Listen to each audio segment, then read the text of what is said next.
Hello. Hello. हाँ हाँ साईं जी नमस्कार। मैं अलग अलग रिलीजन में गया हूँ। मैं मुसलमानों के रिलीजन में भी गया, उसके हाँ अंदर है वो मैं साधना करता था, ला इलाहा इल्लल्लाह वो करता था। फिर ओम नजर आ, ओम की आवाज आती मुझे, मैं हाँ सोचता ये मैं क्या कंफ्यूज हो रहा हूँ। फिर मैंने पढ़ा कि कोई भी जप करो वो ओम में कन्वर्ट हो जाता है। हाँ, कुछ भी तो करो ना। ऐसे ऐसे मैं समझ में आया था, मैंने कहा मेरी कॉन्सेप्ट क्लियर हो जाएंगे। फिर मैं एक क्रिश्चियन में गया, क्रिश्चियन हमारे वो मेरे गुरु थे उसके अंदर, हाँ वो मुझे हाँ गाइड करते हैं। अभी वाइस चांसलर है इलाहाबाद के अंदर, इलाहाबाद एग्रीकल्चर यूनिवर्सिटी के, ये सब हाँ है दूसरे के अंदर।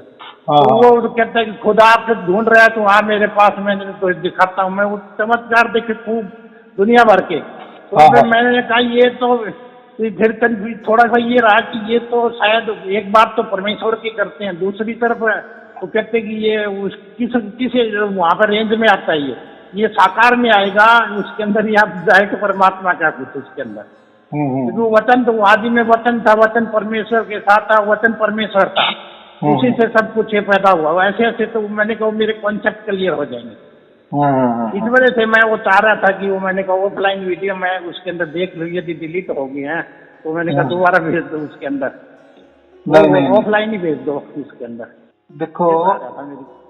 अभी जो है ना, आपको जिस दिन से भेजे ना, तो हाँ उसी हाँ और जो नया यूट्यूब वाला है ना, उसमें से मेरे ख्याल से 5-10 दिन के दिए हैं, बाकी नहीं दिए हैं।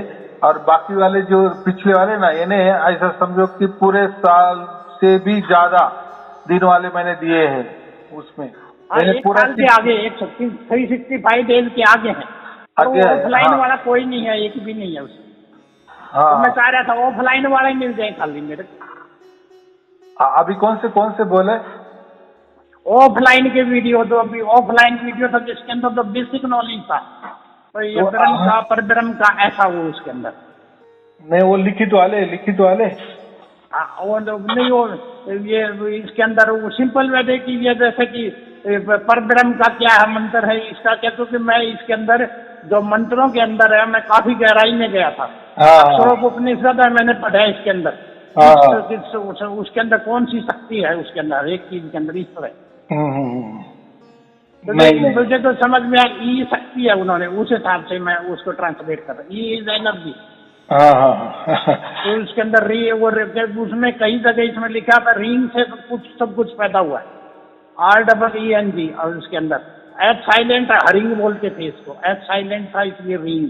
तो हाँ फिर मुझे तो एक, मैं जाता था ब्रह्म ऋषि कुमार स्वामी के पास, हाँ तो वो कहते थे कि ये रिंग से पैदा हुआ सब कुछ, ओम से ही पहले था सब हाँ कुछ।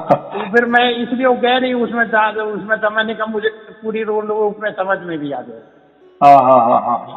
वैसे आप वाली मेरे वीडियो सुनने के बाद एक बार स्ट्राइक की वो जो एनर्जी थी इसके अंदर, हाँ जो ये आप जो इसकी जो आप ये धुन है, धुन वाली एक बार एनर्जी आपका वीडियो सुनते वक्त स्ट्राइक की। क्योंकि हाँ। मेरे को जो ओपन है, मतलब खुली आंख है उसके अंदर, खुले कान, मुझे लगातार एक लाभ चल रहा है कंटिन्यूअस, वही वही वही 20 साल से चल बराबर। रहा है। हाँ वही। देखो ये 20 साल कैसा से है। चल रहा है लगातार। बस बस मुझे समाधि में ले जाते थे ये, थोड़ा इसके अंदर मेरे एक वो थे सोहम स्वामी थे, वो मुझे ले जाते थे। वो फिर मुझे दिखाते, देखो तुम्हारा रजिस्ट्रेशन बंद पड़ा है और देखो तुम अभी भी महामजे में हो। मुझे ले जाते, 3-3 घंटे कराते थे उसके अंदर। फिर एक गुरु ने मुझे उसके अंदर है वो, जब मैं परमहंस दीक्षा करता हूँ किया, तो मैं 3 घंटे समाधि में पड़ा रहा, मुझे पता ही नहीं लगा कहाँ हूँ मैं। तो ऐसे कई चीज थे, मैंने कहा मैं पूर्ण रूप से मुझे समझ में आ जाएगा उससे, इस वजह से मैंने आपको कहा। एकदम बराबर है। मेरे वीडियो में ये सब कुछ, ये जो भी जितने प्रकार के ट्रिक बताए ना, ये आपने बहुत सारे ट्रिक है, ये तो आपने बहुत थोड़ा बताया, ऐसे बहुत सारे लोगों ने अलग अलग ट्रिक बनाए हैं।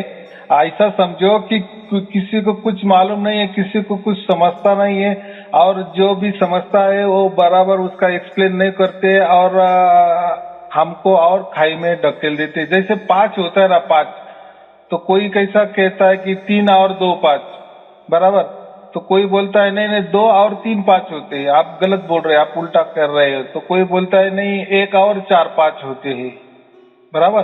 कोई बोलता है 6 - 1 1 5 हो जाते हैं, यानी है तो 5, लेकिन उसके लिए लोगों ने अलग अलग तरीके निकाले हैं। लेकिन 5 क्या है ये कोई नहीं बता रहा है, सिर्फ 5 कैसे होता है ये बता दिए है। सभी देखो पूरे विश्व में जितने भी धर्म हो, पंथ हो, गुरु गद्दियां हो, बड़ी बड़ी संस्थाएं, सब यही काम कर रहे कि 5 कैसे होता है। देखो अगर दोनों संख्या में 5 का अंतर दे दिए तो ऐसे आप लाखों करोड़ों भी संख्या कर सकते हैं ना। बस जिसमें 5 का गैप हो तो 5 जवाब आ जाएगा ना, बराबर है? कितनी सीधी बात है।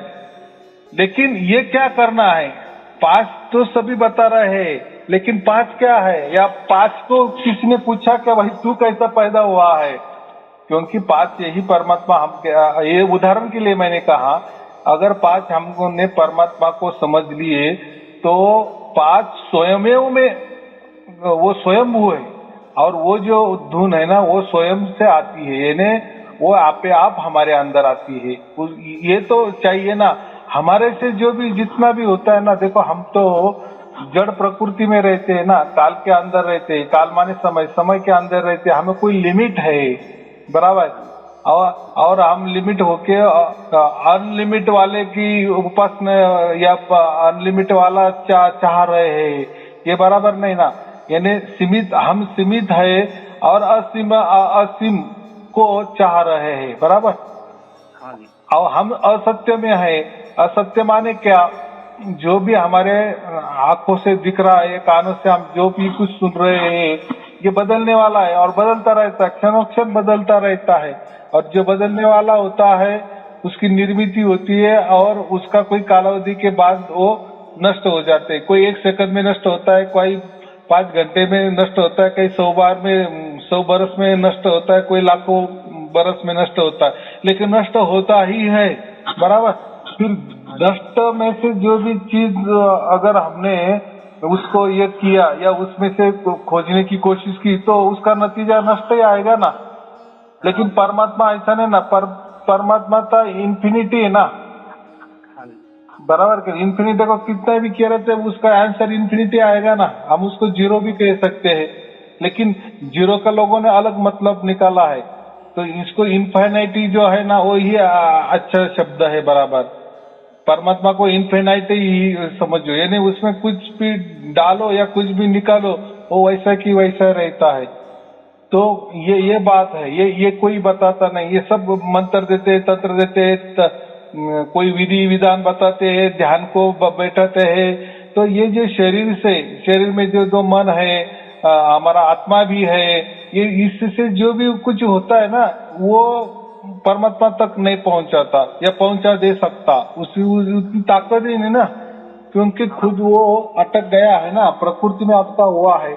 और वो भी प्रकृति जैसा ही जन्म हुआ है ना, हमारा जन्म भी प्रकृति जैसा ही हुआ है ना। हम चाहे आत्मा है, देखो आत्मा का तो कोई जन्म नहीं होता, लेकिन ट्रांसफर तो होती है ना आत्मा, एक देह से दूसरा देह, बराबर। और जो भी देह मिल जाता है वापिस उसको उसका तो मरण निश्चित है, बराबर। लेकिन आत्मा का तो मरण नहीं होता, आत्मा तो ट्रांसफर होती, लेकिन परमात्मा का वैसा नहीं ना, क्योंकि आत्मा अलग है, परमात्मा अलग है। यही दो, ये देखो, इसके लिए अगर हमने सभी धर्म खंगाले ना, या हमारा हिंदू धर्म भी खंगाले, जैन धर्म है, जैन दर्शन शास्त्र है या बौद्ध शास्त्र है, इसमें अगर कहे ना तो परमात्मा के बारे में क्या क्या बातें नहीं है, क्या क्या बातें नहीं, इतनी कठिन कठिन बातें हैं कि हमको ऐसा समझो कि चक्कर आ जाएगी। तो कोई कहता है कि बस आत्मा ही अंदर बाहर है, तो कोई बोलता है परमात्मा ही अंदर बाहर है, तो कोई बोलता है परमात्मा नहीं है, सब आत्मा ही है, तो कोई बोलता है आत्मा नहीं सब परमात्मा ही है, कोई बोलता है कि आत्मा भी नहीं परमात्मा भी नहीं बस जीव ही है, तो कोई बोलता है कि नहीं जीव आत्मा परमात्मा ये कोई नहीं, सब ज्ञान ही ज्ञान है, ज्ञान ही अनंत है। तो कोई बोलता है साधना ही अनंत है, कोई बोलता है स्वाध्याय ही अनंत है। तो इतने कठिन फिर वैश्विक ज्ञान ले लो, सांख्य ज्ञान ले लो, यानी वेदों में भी इतने प्रकार के दिए है, उपनिषद में अलग बताया है, जो ब्राह्मण विधि होती है वो धाराएं अलग होती है, कर्मकांड धारा भी अलग होती है। वेदों में भी बहुत सारे शक्ल है, यानी ज्ञान, कर्म और भक्ति, बस ये तीनों भी परमात्मा को खींच रहे हैं। यानी ज्ञान वाला कहता है कि बस ज्ञान ही सर्वश्रेष्ठ है। ज्ञान में क्यों? तो ज्ञान वाला क्या कहता है? अहम ब्रह्मास्मि, बस मैं ही ब्रह्म हूँ, मेरा ही ये ब्रह्म का सब प्रतीक है, ब्रह्म ही सब कुछ दिख रहा है, ब्रह्म ही मेरे अंदर है, ब्रह्म ही मेरे बाहर है, बराबर। तब ब्रह्म ही ब्रह्म है। उसको हम क्या कहते हैं? सोहम कहते। सोहम का उल्टा करे तो क्या होता है? हमसा। हमसा माने क्या? मैं परमात्मा हूँ, बराबर, मैं ही परमेश्वर हूँ। बात दोनों अलग है। वेद कहते हैं कि, या उपनिषद कहते हैं कि अहम ब्रह्मास्मि, और दूसरे बाकी जो पुराने वो कहते हैं कि सोहम। लेकिन दोनों में कोई अंतर नहीं, दोनों में बात एक ही है। और जब भी ज्ञान आता है तो ज्ञान क्या कहता है? ज्ञान में एक ही होता है, बस अहम ब्रह्मास्मि, बस मैं ही ब्रह्म हूँ। मैं जितने भी जो भी देख रहा हूँ ये मेरे ही प्रतीक है, बराबर। और जितने भी प्रतीक है उसमें मैं ही हूँ, बराबर। और वो जितने भी बाहर वाले प्रतीक वो मेरे अंदर है, यानी मैं हूँ, बस उसके अलावा। इसे आ गया अहंकार, बराबर। हाँ, यानी अहम ब्रह्मास्मि ले लो या सोम ले लो, या उसका उल्टा हम सो कर लो, अर्थ एक ही है उस सब के। और ज्ञान में अहंकार पैदा हो जाता है। क्यों अहंकार पैदा होता है? कि अगर मैं ही स्वयं हूँ, सब में हूँ, तो ये अहंकार वाली बात आ गई ना। और दूसरी बात आ गई कर्म। कर्म में क्या होता है? बस निष्काम कर्म करते चलो, ये कर्म करते चलो, अच्छे कर्म करते चलो, ये कर, ऐसे करो कर्म। कर्म के फिर 1000 प्रकार है, तो कर्म से ही परमात्मा प्राप्त होता है, ऐसा भी कहा है, बराबर। तो कर्म कांड उसमें आता है ना, पूजा ज्ञान विधि जो है वो पूरा की पूरा कर्म कांड वाला विषय आ जाता है। और कर्म कांड में ना मैं रहता ना तू रहता है, बस करते चलो, निष्काम कर्म करते चलो। अभी जितने भी फिलोसोफर हो गए पूरे विश्व में, उन्होंने वही नतीजा निकाला है ना, बस हमारे हाथ में कर्म करना है, और वो भी कर्म ऐसा करना है कि क्वालिटी नॉट क्वांटिटी। क्वालिटी में जितने भी कर्म करेंगे तो उसका जो भी नतीजा है वो अच्छा ही होता है। बस यही गीता ने कहा है, ऐसा सबका मत है। कर्म ने अधिकार से जो है ना श्लोक, यानी कर्म करने का हमारा अधिकार है। और पूरे विश्व में यही गीता का वचन ले लिया है कि कर्म करो, लेकिन कर्म कैसे करो? क्वालिटी वे में करो, बराबर। कर्म में ही इतने रममान हो जाओ कि वो फिर ऑटोमेटिक वो कर्म ऐसा अच्छा हो जाता है, बस फिर हमारा अच्छा कर्म हो गया ना तो मोक्ष है ही। देखो, एक बार ज्ञान वाला क्या कहता है? अहम ब्रह्मास्मि, या सोहम, या हमसा, बात तीनों एक ही है। वो ज्ञान वाला विषय होगा, उसमें अहंकार आ गया, वो तो बाकी को कुछ मानता है नहीं, सब में मैं है और मैं ही सब में हूँ, ये आ गया। और ये कर्म वाला क्या कहता है कि बस अच्छा कर्म करो। अच्छा माने क्या?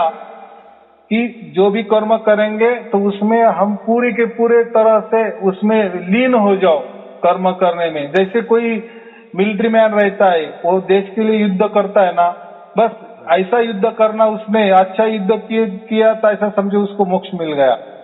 या हमने जो भी दुनिया में अच्छा काम किए, कर्म किए, तो हमें मोक्ष मिलना ही है।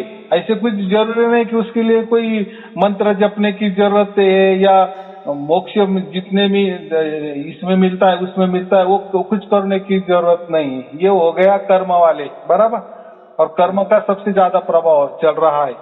ज्ञान में तो थोड़ा सा है, ज्ञान तो अहंकार वाला ही है, लेकिन उसमें भी कोई परमात्मा नहीं मिलता, ज्ञान में उल्टा अहंकार मिलता है। और कर्म में क्या है? कर्म ही करते रहो, कितने क्वालिटी में करते हो, उसको कोई एंड नहीं ना। कर्म तुम कितना करोगे? बराबर कि नहीं? हम हमारे परिवार के लिए भी करते हैं, क्वालिटी वाले कर्म करते हैं, बराबर कि नहीं?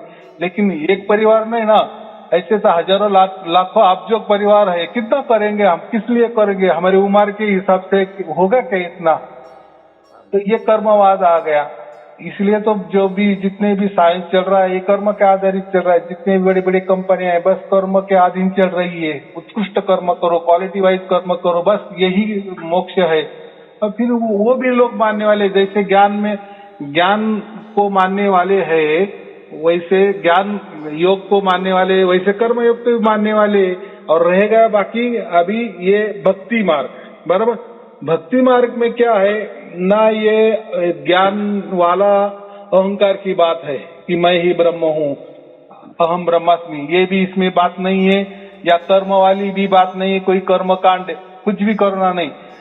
बस इसमें क्या किया है, उल्टा किया है, यह अहंकार को भी इसने कट कर दिए है, यानी मैं नहीं ही हूँ, बस अभी जो भी कुछ है तू ही तू, तू ही तू, तू ही तू, बराबर। ये आ गया भक्ति में, बराबर। और कबीर साहब ने यही भक्ति का ही प्रसार प्रचार किया है ज्यादा। तो जितने भी आप उनके दोहे देखेंगे ना, तो वो भक्ति मार्ग के आधारित है कि बस तू ही तू करने वाला है। फिर देखो हम जो भी करते हैं भक्ति में, तू ही तू माने जो भी हम कर्म करेंगे उसमें तेरी हिस्सेदारी है, ऐसा समझे कि नहीं यही तू करने वाला है।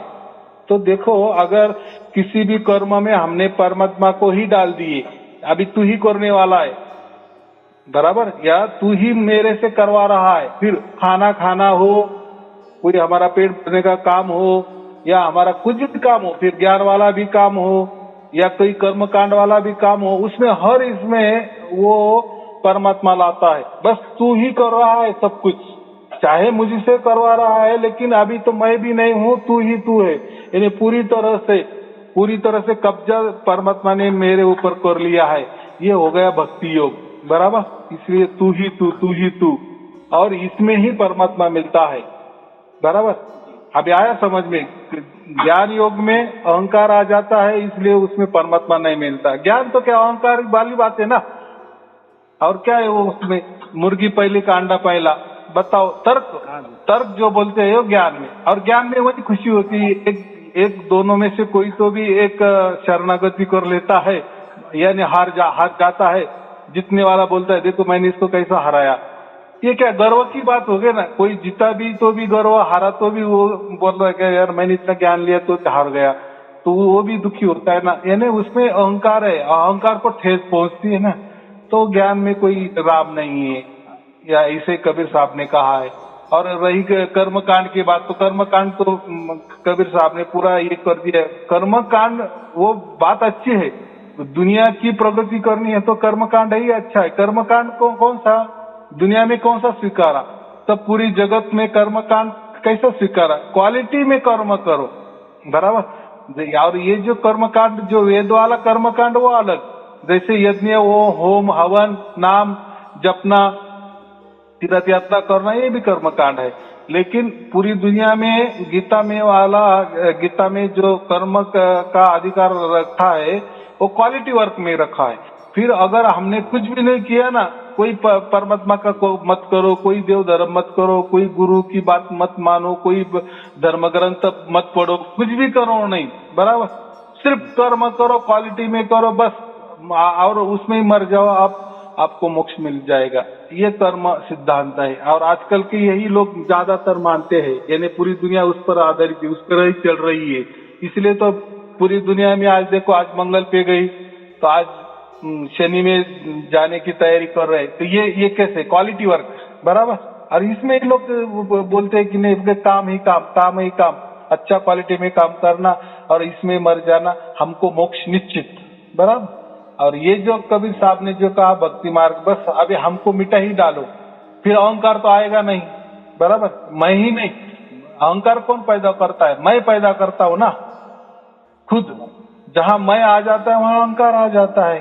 तो मैंने ये किया, मैंने वो किया, मैंने ऐसा नहीं करना था, मैंने वैसा नहीं करना था, मैंने ये ऐसा कर दिए तो देखो ये हो गया, मैं वो बकरी हो जाता है, और फिर उसमें कुछ नहीं। लेकिन भक्ति मार्ग में मैं का पूरा डिलीट कर देते हैं, और तू ही तू, करते तो सब हम, करना तो हमको ही सब कुछ है, लोगों को ही करना है, लेकिन उसमें परमात्मा की क्या बोलते हैं, सहभाग, परमात्मा का हर काम में सहभाग दर्शाना, यानी परमात्मा आगे हम पीछे, बराबर।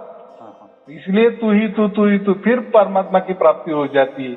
ये भक्ति योग है। और यही श्री कृष्ण जी ने भी उद्धव को बताया, श्री कृष्ण जी अर्जुन को भी बताया, लास्ट में बताया 18वां अध्याय में क्या कहा कि तुझे मैंने इतना ज्ञान योग भी बता दिए, कर्म योग भी बता दिए, आखिर में उन्होंने भक्ति मार्ग बता दिए कि बस अभी तू मेरे शरण में आ जा, बस तू जब मेरे शरण में आ जाएगा फिर मैं तेरा बराबर क्या करना है कि मैं करूंगा, बस बराबर तू मेरा होके युद्ध कर, यानी मुझे शरण में आ और फिर युद्ध कर, यानी उस युद्ध में मुझे डाल मन में, ये उस योग में, इसलिए भक्ति योग का कहते भक्ति योग श्रेष्ठ, इसलिए उसने बताया 18वें अध्याय में जो कहा है भक्ति योग, यही कबीर साहब ने लिया है और उन्होंने भी यही बताया है। तो जब हम यही करते हैं कि बस तू ही तू करने वाला है, तो फिर वो जो सार शब्द है ना वो आप पे आप हमारे के अंदर अवतीर्ण होता है। अभी आपने कहा ना कि मुझे 2-3 बरस से वो आता है, वो एक आवाज होती है, बराबर, वैसे आवाज तो दुनिया में तो बहुत सारी है प्रकृति में। 20 साल से हाँ, लेकिन बराबर ना, लेकिन देखो ना उसके बारे में मालूम नहीं था ना। हाँ, मालूम नहीं था। हाँ, क्यों नहीं? वैसे पढ़ के एक बार पढ़ के वो करता मेडिटेशन, अचानक एक दिन जुड़ गया तो हमसे, वैसे ही एक्सपेरिमेंट कर रहा था तो जुड़ गया, उसके बाद में समझ आई ये तो कुछ अलग है। हाँ, नहीं, मेरी पत्नी कह के ड्यूटी जाना है, मैं तो बाहर आने का दिल नहीं कर रहा था। हाँ, कैसे होता था मेरे नहीं, पर देखो आपने बराबर किए, तो यही कहा था ना कबीर साहब ने कि ये राज मैं विषम दिशा में खोल दूंगा, बराबर। हाँ। देखो परमात्मा तो क्या, देखो आपको सार शब्द की प्राप्ति हुई, इसका मतलब आपने कोई खोज निकाला, आप भी ऐसा तो नहीं ना, क्या इसके पहले वो आवाज नहीं था क्या? वो था। हाँ, पहली एक बार वो स्ट्राइक की थी मुझे, क्योंकि मुझे कंफ्यूजन था कि मैं समझ नहीं पा रहा था कि ये वो वही कि ये जो मेरे वाली जो चल रही है लगातार, और ये उसके अंदर गुरु जी बता रहे हैं तो उनमें से कौन सी है, तो मुझे स्ट्राइक की इसके अंदर, ये बताने के लिए मैं समझा, खुदा बता रहा है कि इसके अंदर ये चीज है, समझ में आया। फिर एक दिन और थोड़ी सी सुनाई थी, उसके बाद नहीं हुई। हाँ, हो सकता है कि प्रारब्ध का कुछ करना। नहीं, बराबर है। देखो जब स्वरूप मालूम हो जाता है ना, एक बार हम क्या कहते हैं, अगर आपको एटीएम का पिन कोड मालूम है ना, फिर बराबर पैसे निकलने हैं, लेकिन हमको तो इतना ही मालूम है कि उसके 4 अंक है, लेकिन अगर वो भूल गए ना, कितने भी आप लाखों बार अलग अलग 4 डालते रहो, वो नहीं आएगा। जब तक उसका सीक्वेंस नहीं होता ना पूरा, तब तक वो पैसे आएंगे ही नहीं ना। तो ऐसी एक बात है। तो देखो सभी धर्म तो यही कहते थे ना कि परमात्मा हमारे अंदर है, परमात्मा हमारे आजू बाजू है, परमात्मा कण में है, परमात्मा, ये तो सब बताते थे, है हमारे आसपास ही हो, लेकिन कौन सा परमात्मा? तो फिर अलग अलग लोगों ने अलग अलग उठाया उसका, या क्या बोलते हैं, उनकी बुद्धि से उन्होंने कर दिए, यार ये मंत्र है ना, बस यही परमात्मा है, यार ये सोम जो है ना वो आपे आप जो होता है ना, अरे बस सोम है, अरे हाँ सोम, क्या सोम का अर्थ क्या होता है? मैं ही परमात्मा हूँ, क्या तू परमात्मा है? वो अर्थ देखो, कोई स्वर का किसने ये कर दिए कि ये आपे आप होता है, ऑटोमेटिक होता है, उसमें सोम का शब्द होता है, जैसे श्वास लिए सो छोड़ दिया हम, लेकिन हम क्या आया?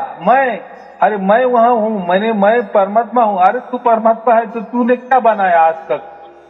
या जिसको भी सोम की दे दिया मंत्र, तो वो बंदा 40-50 साल से अगर वो सोम का मंत्र भी कर रहा है तो कोई बना क्या?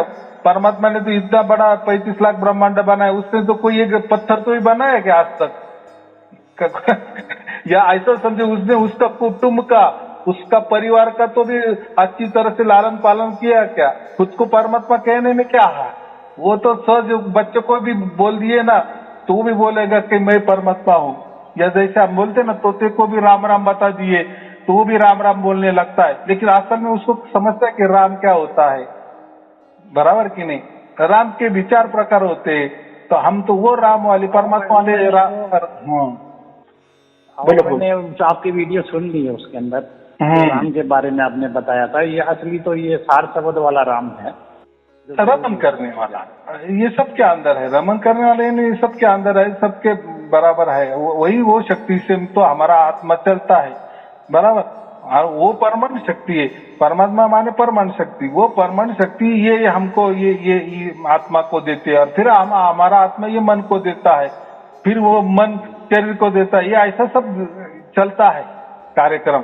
लेकिन हमारा कर्तव्य क्या है, ये तो सब हमको मालूम है कि ये आत्मा है इसलिए हम जीवित है, ये आत्मा से ही ये सब कुछ, शरीर चलता है या मन चलता है, वही उसको पावर देता है, एनर्जी देता है। लेकिन हमको किसने एनर्जी दी है, ये कोई नहीं समझता ना। अब हर इसको अलग अलग एनर्जी है ना, तो ये एनर्जी का स्रोत तो वो परमात्मा है ना। और ये जो सब कुछ कार्यक्रम हो रहा है परमात्मा के अंदर हो रहा है, और मैंने वो उसमें भी बहुत सारे कैसेट में भी वो बताया भी है। तो हमें इतना ही समझना है कि वो जब हमको सीक्वेंस लग जाती है परमात्मा के बारे में कि हाँ ये ऐसा ऐसा परमात्मा होता है, उसका स्वरूप ये ऐसा ऐसा है, बस फिर उसी वक्त वो जो स्रोत जो चल ही रहा था हमारे अंदर, वो क्या आज नया नहीं ये चल रहा है, वो पहले से ही चल रहा था, फिर हमको सुनाई देने लगता। क्यों? तो इतनी हमारी बुद्धि सूक्ष्म होती गई, इतनी देखो पहली बुद्धि हमारी शरीर के ऊपर थी, बराबर, उतनी सूक्ष्म थी। फिर शरीर के बाद में हो गई मन में बुद्धि, बराबर, तो मन भी सूक्ष्म है ना, बराबर। ले बाद में तीसरी बार गई वो हमारे आत्मा के अंदर बुद्धि, फिर वो कितना सूक्ष्म हो गई, बराबर।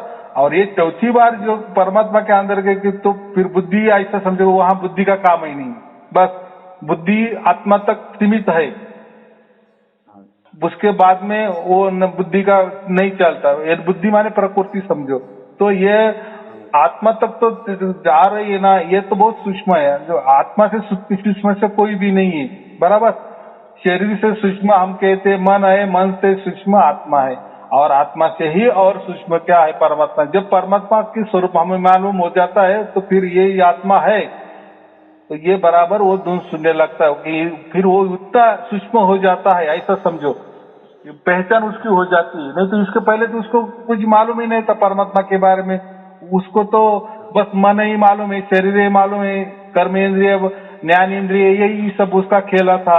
और ये तो क्या जड़ है, ये तो यही क्या है, नजदीकी है, भाई बंद है, हमारे आजू बाजू में रहने वाले हैं, बराबर। और उससे तो सब कुछ संसार चल रहा है, सब कार्यों में तो उनके दखल अंदाजी है। लेकिन परमात्मा के बारे में मालूम ही नहीं था, इसलिए उसका जो स्वर जो चालू है, वो जो अविरत जो अमृत की धारा है, जो अमृत की वर्षा है, वो अविरत चल रही थी, उसके तरफ हमारी पकड़ नहीं गई थी, बराबर। तो ये जब हम वो विचार करने लगते हैं ना, जब हमको पूरा परमात्मा का स्वरूप समझने लगता है ना, तो फिर वही धारा हमें बराबर पकड़ने लगती है, यानी हमारा आत्मा पकड़ लेता है वो बराबर। लेकिन आत्मा ही पकड़ सकता है, मन नहीं पकड़ सकता। मन तो ये जड़ है, मन का विषय वो नहीं, मन का विषय तो शरीर है, कर्मेंद्रिय है, ज्ञान इंद्रिय है। मन तो जड़ ही वस्तु खोजेगा ना। तो वैसे ही मन जो भी कोई ध्वनि सुनता है ना, वो जड़ वाली ध्वनि सुन सकता है, और मन को सुनने के लिए कान की जरूरत पड़ती है। कान भी एक शरीर का ही विषय है ना, लेकिन आत्मा को कोई कान की जरूरत नहीं होती, बराबर। तो जब वो परमात्मा की ध्वनि सुनने लगता है हमारा आत्मा, तो फिर देखो उसमें कान का कोई विषय नहीं होता, बराबर। जब आपको ध्वनि आ जाती है जागृति में, तो उस टाइम आप कान बंद करो, बराबर, वैसी वैसी वो चलती है। खुले कान तो भी चलती है, तो यानी कान का विषय ही नहीं ना, इतना सहज ज्ञान है वो। हाँ, तो ये बात होती है। लेकिन ऐसा समझो कि वो जो परमात्मा की जो ध्वनि है वो तो वहां चल रही है, हम क्या कहते, वो तो परमात्मा के यहाँ चल रही है, बराबर। तो वो हमको सुनाई देती है। जैसे अभी आपने मुझे फोन लगाया, मैंने उठाया, बराबर। अभी मैं जो भी बात कर रहा हूँ वो नासिक में बात कर रहा हूँ, बराबर। लेकिन मेरी बात आप हजारों कोसों दूर है, वहां सुन रहे हैं, बराबर। और आपको ऐसा लग रहा है कि नहीं गुरुजी मेरे घर में आया है, बराबर कि नहीं। अभी ये तो टेक्निक है, ये तो अभी मालूम है कि मैंने मोबाइल नासिक में लगाया है तो मैं नासिक बात कर रहा हूँ। लेकिन असली में बात तो थोड़ी ऐसी है कि मेरा तो आवाज आपके घर में आ रहा है ना। हाँ जी। हाँ, तो वैसा ही वो सार शब्द का जो आवाज है ना, वो तो परमात्मा के यहाँ चल रहा है। वही आवाज हमारी आत्मा नीचे सुनती है, यानी जैसे ये मोबाइल का मैंने उदाहरण दिया, वैसा, बराबर। तो ये थोड़ा सा सूक्ष्म फर्क होता है, ये समझ लेना चाहिए। हाँ बोलो। जी, मैं चाह रहा हूँ हम्म। ये जो धुन है इस पे कृपा करो, थोड़ी सी आप मेरी लगातार सुनाई दो, थोड़ी सी आप संकल्प कर दो, क्योंकि संकल्प मात्र से हो जाता है। एकदम बात बराबर है। देखो आप वहां तक तो आ गए ना। रेगुलर हो जाए बस, दैट्स ऑल। उसके बाद मुझे कुछ नहीं चाहिए जिंदगी। नहीं, बराबर है ना। देखो आपका अभी सब कुछ हो गया है, जैसे आपकी पहली कक्षा भी हो गई, आपका स्कूल भी हो गया, आपका कॉलेज भी हो गया, आपका जो ग्रेजुएशन भी हो गया, आपका पीएचडी भी अभी हो गया है। क्यों हो गया है? देखो यहाँ तक आए तो आपने ये पिछला सब कुछ किया, इसलिए यहाँ तक पहुंचे। आपको आना ही आना है, वो मिलनी ही मिलनी है। लेकिन क्या होते हैं, कोई कंसेप्ट जो होते हैं ना हमारे मस्तिष्क के अंदर इतने गहराई में बैठे हुए होते हैं कि हमको जो उसका ध्वनि सुनाई भी देता है, लेकिन वो जो संशय है ना वो हमें सुनाई नहीं देते। ये बात होती है, ये बहुत सूक्ष्म गहरा वाला विचार है। हम बोलते हैं ऐसा कैसा, तो देखो ना, आप अगर आपका ही जीवन ले लो तो पूरे 50 साल के अंदर आपने क्या क्या नहीं किया, बराबर कि नहीं? तो कोई विषय तो आपके समझ में आए है या आपको उसकी पहचान है या नए नए है, लेकिन इसके पहले भी कोई बहुत सारे विषय है, उसके ऊपर आपने बहुत एक्सपेरिमेंट भी किए, तो वो आपके अंदर इतने घुस गए हैं कि ऐसा समझो कि वो ढूंढना और वो मिलना भी नामुश्किल है।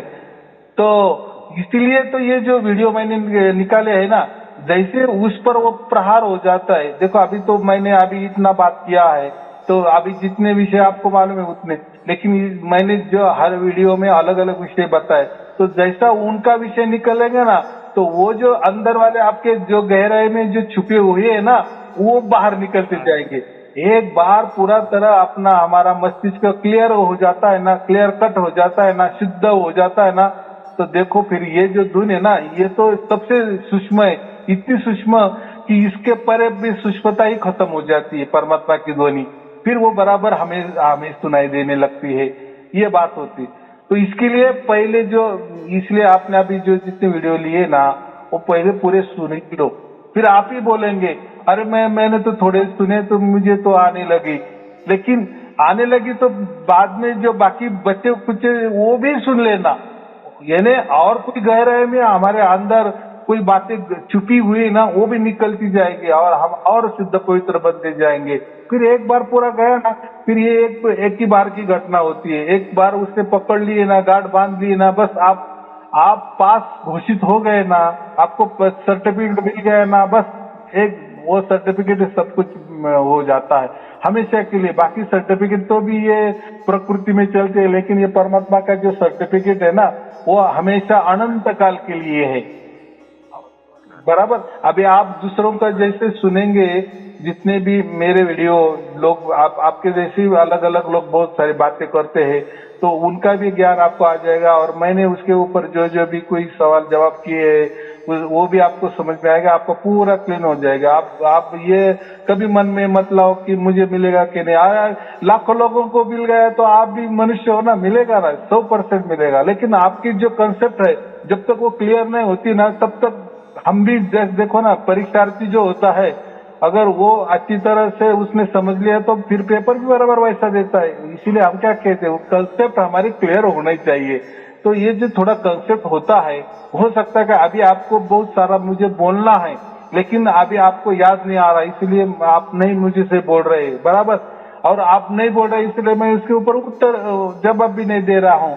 लेकिन आपके जैसे ही सवाल बहुत सारे लोगों ने किए हैं, बराबर, इतने वीडियो में, फिर मैंने उसके ऊपर जवाब दे दिए, तो बराबर आपके सब कंसेप्ट क्लियर हो जाएंगे। ठीक है, शुभ आशीर्वाद। गुरुजी 50 के लगभग मैंने वीडियो देखे हैं, 50 के लगभग। नहीं 50 नहीं, पूरे धीरे धीरे सुनो, लगा हुआ देखो धीरे धीरे सुनो, ज्यादा टेंशन नहीं लेने का। देखो परमात्मा कहीं भागने जा रहा, मैं भी नहीं कहीं भाग जा रहा हूँ और आप भी नहीं जा रहे, बराबर। धीरे धीरे समझ के चलना, ज्यादा भी नहीं, एक बार एक और डबल भी नहीं दे सुनना, बस एक ही बात सुनते जाना, धीरे धीरे सब समझ में आ जाएगा, बराबर। तो अभी आप पहले एक काम करो, आपको जितने मैंने वीडियो दिए पहले आप पहले डिटेल में चेक करो कि सब बराबर आए हैं। अगर नहीं आए तो मुझे फोन करो, मैं चाहे तो वो भेज दूंगा। हाँ ठीक है, समझो। अगर फिर मैं ठीक है तो मैं और जैसे ऑफलाइन हो तो देख लेना। हाँ ठीक है ठीक। तो ऑफलाइन देखो मैं भी क्या करता हूँ, क्लियर कट रहता हूँ। देखो ये परमात्मा का काम है, यहाँ कोई गड़बड़ नहीं होनी चाहिए। तो मैं ठीक है, जैसे वो बाकी मेरे वीडियो बन जाएंगे मैं ये नए वाले भी भेज दूंगा, बस जो उसमें नहीं है। हाँ बस कभी भी गुरु जी वो हाँ। मैं सब जगह घूमे हूँ, सब रिलीजन के लोग सब सिद्ध मिले हैं सारे। हाँ लेकिन वो जो आप दे रहे हो कोई नहीं, किसी के पास नहीं। नहीं ना, देखो ना नहीं होगा ना, किसी के पास नहीं होगा ही नहीं ना। कबीर साहब ने ही कहा था ना विषम विषम में, वो उसका एक दोहा ही है ना, विषम विषम में ये राज खुला कर दूंगा, तो नहीं रहेगा ईसा, नहीं रहेगा मूसा, राज करेगा जगदीशा। तो ये विषम विषम का उन्होंने कहा ही था ना। मेरा एक दोस्त है, वो रोज मुझे वो ईसा मसीह का उसके अंदर उसको कृपा मिली तगड़ी, वो इमीडिएट ठीक हो जाते हैं बीमार को। हाँ। वो उसके अंदर मैंने कहा तुम कहाँ घूम रहे हो उसके अंदर, तो इसलिए मैं आपसे एक बार ये पूछना चाह रहा था ईसा का स्टेटस कहाँ पे? नहीं ऐसा नहीं है। देखो है या मेरा जो उस श्लोक में जो बताया ना ईसा मूसा, तो ईसा मूसा क्या है? ईसा तो हम तो समझ सकते हैं, लेकिन ईसा मूसा ये ऐसे पैगंबर थे, बहुत सारे पैगंबर पहले के जमाने में। ये नहीं ऐसा समझो कि 5000 वर्ष के पहले भी जो पैगंबर होते थे, पैगंबर माने क्या कि परमात्मा कोई उनको संदेशा देता था और वो संदेशा लोगों में वो बांटते थे, तो एक मिडल था। तो लेकिन इस टाइम में कबीर साहब ने क्या बोला, विषम विषम में नहीं रहेगा ईसा, ना रहेगा मूसा। उसका मतलब क्या है? उन्होंने कोई धर्म की बात नहीं की, उन्होंने डायरेक्ट क्या कहा कि ये बीच में जो लोग रहते हैं ना, जो खुद को समझते हैं कि मुझे परमात्मा ने ये संदेशा दिया है, तो ये नहीं रहेंगे, डायरेक्ट मैं रहूंगा। अभी ये सार्थक जो लखा होता है ना, वो आपको होता है, यानी परमात्मा आपको खुद करवाता है, उसमें मेरा कोई पार्टिसिपेट नहीं होता। मैं तो सिर्फ भेद बताता हूँ, भेद यानी आपकी कंसेप्ट क्लियर कर देता हूँ जो आपको मालूम नहीं था, या उस कंसेप्ट के लिए बहुत सारे लोग अलग अलग बोलते थे कि कोई बोलता है ये नहीं, यही मेरी कंसेप्ट सच्ची है, तो कोई बोलता है नहीं यही मेरी सच्ची है। जो मैंने 5 का उदाहरण दिया ना, कोई बोलता है 3 और 2 5, तो कोई बोलता है 2 और 3 5, तो ये ऐसा 5 बताते हैं, लेकिन 5 का कहना कोई मानता ही नहीं है। अरे वो खुद स्वयंभू है, वो कुछ भी कर सकता है, उन्हें तो ये पूरा ये बनाया है, बराबर कि नहीं? तो हम तक वो क्यों नहीं पहुंचेगा? वो पहुंचेगा हमारे यहाँ। गुरु जी आपके थ्रू आपका एंटेना खुदा से जुड़ा हुआ है, वहाँ से डायरेक्ट एनर्जी मुझे ट्रांसफर हो रही है, क्योंकि वॉइस के थ्रू एनर्जी ट्रांसफर होती है। बराबर ना, ऐसा ही समझ लेना तो अच्छी बात बोल रहे हो। हाँ बोल रहे हो तो मेरी अब इसके अंदर अश्रु धारा अपने आप बहनी स्टार्ट हो जाती है। हाँ, पता लग जाता है मुझे। जैसे पिछली बार भी मैंने आपसे बात की, ऑटोमेटिक स्टार्ट हुआ, तो मैं समझ जाता हूँ। बहुत अच्छी। डायरेक्ट मैंने कहा मैं सही सदगुरु से मिल गया। हाँ, तो ये कैसे सूक्ष्म बातें होती है, और ये अपने लिए ही काफी है, यानी वो उसमें हम स्वयं भागीदारी होती है ना, स्वयं के साथ वो घटता है ना, तो उसमें हमारा ज्यादा विश्वास होता है, बराबर। क्योंकि दूसरों का विश्वास से हमें क्या लेना है? अगर वो बोलता है कि मैं स्वर्ग जाता हूँ, मैं नरक जाता हूँ, अरे भाई तू जाता है, चलो तू जाता है, हमको लेके जा सकता है क्या? नहीं, तो फिर बातें क्या? तू तो कुछ भी करेगा, कल तो कुछ भी कहेगा तू, मैं कल मंगल ग्रह पे जाके आया, क्या है अभी? हम क्या बोल सकते हैं? गुरु जी काफी थे लोग जो उसके अंदर विश्व करता है, वो कहता है मेरे पास सिद्ध पुरुष मिले, उन्होंने कहा कि मुझे विश्वामित्र से मुलाकात, डायरेक्ट मुलाकात हुई। वो ऐसा आदमी ब्रह्मचारी आदमी, 50-60 के लगभग उसकी उम्र है। मेरे पास आता था, और रामकृष्ण मिशन के लोग आते थे, हेड थे, जो अमेरिका का हेड था रामकृष्ण, और हमारे राधा कृष्ण राष्ट्रपति का भाई था, वो मेरे पास आता था। उसने कहा कि आपको इस साल की वो आपको प्राप्त होगा, उन्होंने कहा था पहले, रामकृष्ण ने उनको बताया था। और मेरे पास वो कहते विश्वामित्र से मिल के आए, खुद वो पहुंचे हुए थे, ऐसी नहीं थी, पर वो निराकार में पहुंचे हुए, निर्गुण निराकार के तक मेरी जब जहाँ तक पता लगा, वो कहते पूर्णता प्राप्त कर ली, पर मुझे लगे निर्गुण निराकार तक। बहुत। तो ऐसे ऐसे लोग आते थे, तो बीच में कंफ्यूजन हुआ कि इसके अंदर तो दो ही आदमी है जो उसके अंदर 6 शरीर यहाँ से पृथ्वी से ऊपर गए हैं। तो हाँ। ईसा था दूसरा, ये थे कबीर जी। तो मैंने वही पहले से, तो भाई इसलिए मुझे कंफ्यूजन हुआ। हाँ। ईसा तो उसी श्रेणी में नहीं आता, इसलिए मैं नहीं, अभी आप देखते रहो, पूरे देखने के बाद फिर अगर कुछ आपका संशय तो 100% कोई नहीं रहेगा, लेकिन कुछ भी रह जाए कभी मुझे फोन करना। हाँ, कभी फोन करना, हो जाएगा। लेकिन थोड़ा धीरे धीरे, एकदम नहीं, बराबर हो जाए। और देखो, मैं कोई आपको गुरु का शिष्य नहीं बना रहा हूँ, मैं आपको डायरेक्ट संत ही बना रहा हूँ सबके लिए। क्योंकि संत, क्यों संत, तो उसका सबके साथ जुड़ा हो जाता है ना, डायरेक्ट जुड़ा हो जाता है ना, बिचौरा कोई नहीं ना। बाकी लोग शिष्य बनते हैं यानी वो गुरु के पास जाते हैं, बराबर। उनका को परमात्मा से कोई वास्ता नहीं, उनका वास्ता गुरु से होता है। फिर गुरु जैसा देगा फिर उनको मिलता है। लेकिन यहाँ मेरे यहाँ ऐसा नहीं ना, यहाँ डायरेक्ट मैं आपको वहां जुड़ा देता हूँ, और आप वो भी आप जुड़ते हो नहीं हो उसकी अनुभूति आपको मिलने वाली है, उसके साक्षीदार आप हो, आप गवाही आप हो। ये तो सबसे बड़ी बात है ना।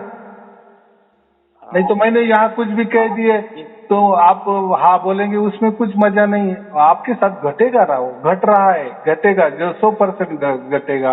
फिर आपको फिर उस पर विश्वास आएगा। जो अपने पर बीतते है ना, वो विश्वास ही, अनुभव ही सच्चा रहता है। बाकी का अनुभव या बाकी का विश्वास क्या करना है हमको? मेरे साथ अगर नहीं घट रहा है तो फिर वो क्या काम का, बराबर। तो मैं वही बोल रहा हूँ 100% अपना। तो इसलिए हम संत बन रहे, या मैं संत ही बना रहा हूँ सबको, क्योंकि आपका डायरेक्ट मुझे भी बना दिया, समझ लिया मैंने। हाँ मैंने कबूल कर लिया, मुझे बना दिया, बस खत्म। हाँ बना दिया बस, कबूल फरमा। चलो ठीक है, शुभ आशीर्वाद। सत्य है, सत्य है, सत्य है, सत्य है।